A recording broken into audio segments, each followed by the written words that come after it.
এদিন এজন মানুহে তেওঁৰ সৰু ছোৱালীজনীৰ লগত লৈ মন্দিৰলৈ গৈছিল।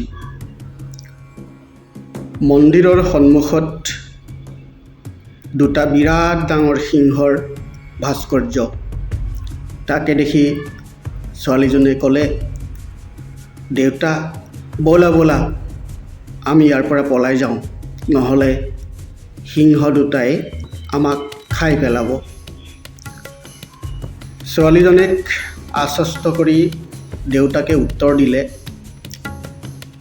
যে সেইকেইটা পাথৰৰ মূৰ্তিহে, সেইকেইটাই আমাৰ একো ক্ষতি কৰিব নোৱাৰে।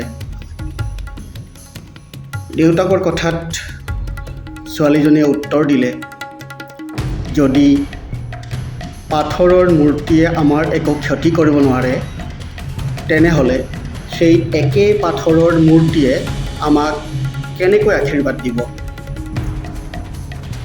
ছোৱালীজনীৰ উত্তৰত দেউতাক বাকৰুদ্ধ হ'ল। তেওঁ আৰু একো ক'ব নোৱাৰিলে। ঘৰলৈ আহি নিজৰ ডায়েৰীত লিখি ৰাখিলে, মোৰ ছোৱালীৰ উত্তৰত মই বাকৰুদ্ধ। সেইদিন ধৰি মই মানুহৰ মাজতে ঈশ্বৰক বিচাৰিছোঁ, পাথৰৰ মূৰ্তিৰ মাজত নহয়।